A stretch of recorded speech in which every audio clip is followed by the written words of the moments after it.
the infamous Lear test. So, okay, let's say the government chose me. They were going to use me as an outlet to release this information. Let's just say they did that and they took me to a briefing. Then what, John? Okay, we whisk you to, or they whisk you to Washington, D.C. You get limoed to this building, beautiful building. You go up into this room. They say, Art, you're the guy.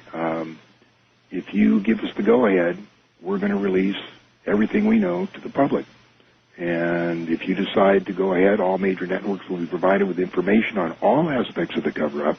No type of information will be withheld because of the deal for immunity for all participants of the cover-up provides that nothing, no artifact, no piece of information be withheld.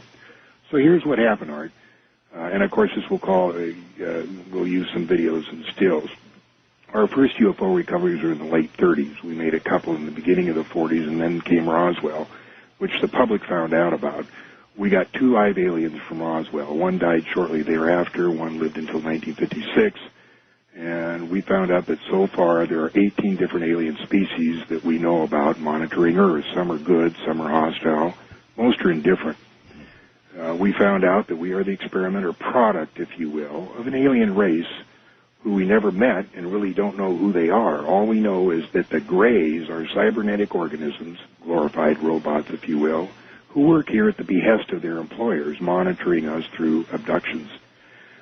We were never able to find out what the experiment is all about, except that we have been externally corrected about 65 times, and they, the aliens, refer to us as containers.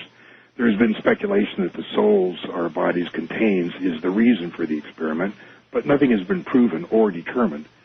Since 1938, we have lost over 200 aircraft to UFO hostilities and thousands of soldiers in all kinds of different kinds of action with aliens. Since that time, several 100,000 civilians have disappeared with no trace. Several thousand were eliminated by us because of their chance encounters with aliens, which we could ill afford to have publicized.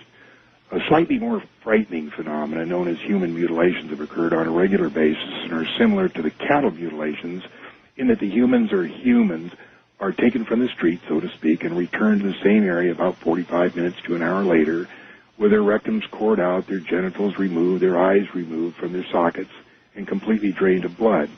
In all cases, it appears that the mutilation procedures occurred while the persons were still alive and conscious. One of our scientists speculated that apparently the human specimens had to be alive for the samples to be worth anything. Abductions occur on a daily basis throughout the United States to at least 10% of the population. And when we first became aware of this, we protested to the little gray being that we held in captivity at the YY-2 facility at Los Alamos. But a deal was struck that in exchange for advanced technology from the aliens, we would allow them to abduct a very small number of persons, and we would be periodically given a list of those persons abducted. We got something less than the technology we bargained for and found that the abductions exceeded by 1,000,000-fold what we had naively agreed to. In 1954, President Eisenhower met with a representative of another alien species at Muroc Test Center, which is now called Edwards Air Force Base. This alien suggested that they could help us get rid of the Greys, but Eisenhower turned down their offer because they offered no technology. At this point, it became apparent to all involved that there was no such thing as a God, at least as the public perceives God. Certainly some kind of computer recorder stores information, and an occasional miracle is displayed by the aliens to influence a religious event. So this so unnerved Eisenhower that he had In God We Trust put on paper money and coins and put into the Pledge of Allegiance to reaffirm the public belief in God. Shortly after this, it was determined at meetings between the U.S. and Russians that the situation was serious enough that a Cold War should be manufactured as a ruse to divert attention of the public away from UFOs and towards some other scary threat, the H-bomb. Wow. It was also decided to keep the ruse secret from any elected or appointed official within both the U.S. and Russian government, as long as it took so long to vet these officials, and the ruse was easier to manage if the top people didn't know about it. In the late 1950s, NASA was formed to compartmentalize, containerize, and sanitize information from all space platforms and vehicles. We sold NASA to the public, claiming that all information would belong to them. Actually, they got very little, and even that was highly sanitized. Our first efforts were to keep the public from learning about Venus, and that it's a similar planet to Earth, and that its population is very similar to us, but more technologically advanced.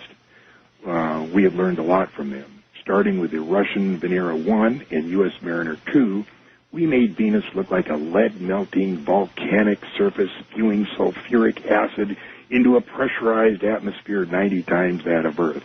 And it was often the case we overdid it and wondered why no one ever asked how a parachute survived a descent into 800-degree air. We set up operations in Pine Gap, Australia to preclude any prying eyes trying to figure out what we were up to. We regularly eliminated, through extreme prejudice, anybody who was part of the operation and made the least little tiny threat about disclosure or satisfaction with the operation. Any space mission that included Mercury, Gemini, Apollo, Mariner, Voyager, Clementine, and all the rest, all data initially came transmitted to Pine Gap, and then it was relayed to JPL or wherever after the sanitizing. We had a little trouble with amateur radio operators, but we figured out when they figured out how they could intercept these signals, but we managed to deal with that. When the Russian threat began to fade, we introduced Vietnam, which kept the public occupied for over 10 years. The cover-up and the personnel to run the operation began to get bigger and bigger and required more and more money. We were enforced to inflate the defense budget, which soon was not enough. Then we got into the drug business, which was still not enough. We were the ones that looted the savings and loan industry and Wall Street to boot. It is so out of control now, most people want immunity and want out. But there is so much secrecy and so many double and triple blinds in place that it is unlikely that this thing can ever be dismantled. And even if you give us the go-ahead to spill the beans to the public, it's unlikely they will get anything more than, yes, we recovered a flying saucer, and yes, there was an occupant, but that's all we're going to tell you. So go ahead and roll the tape for Mr. Bell. What you see here are the human mutilations look like. That one was a male about 27 years old. Now that film is of dead aliens being pulled from the wreckage of their craft that crashed in Atlanta, California in the 50s. That craft you see over there was over 250 feet in diameter and had to be buried on the spot. That site is in Utah near Dugway Proving Grounds. The object that you're looking at now is the Kecksburg Acorn, which was brought to Wright Pat in the middle 60s. There's Frank Drake trying to force information out of a being tied down to that stretcher. He was supposedly from Tau Ceti. These pictures you're looking at now are the structures on the moon. That's the tower in Sinus Medai. It's over 7 miles tall. And that thing there is what we call the Colossus of Agurum in Mare Crisium. We don't know what it does, but the machine itself is bigger than Brooklyn, New York. Now, those are videos of the domes covering the craters. You can see that some are in a very advanced state of decay. Now, these are 5-second slides of the 18 different alien species we are looking at. That one there is the most gruesome looking. The guards at one facility are carefully indoctrinated over a period of several months, being shown pictures similar to, but not exactly like the alien. Only when they have been acclimatized, so to speak, of the horrible-looking beings are they allowed to stand in security positions. Before these acclimatations were done, we had 2 guards die of a heart attack as these aliens came down the hallway unexpectedly. And this last clip is of the Kennedy assassination. You've heard of the second gunman theory. Well, this is the second camera that recorded exactly what happened. We had 4 gunmen. And the bottom line was Kennedy had to go. He insisted on releasing what little alien information we had told him about, and he was trying to withdraw troops from Vietnam, which we were using as a diversion for the public. After Kennedy, we never told any president anything.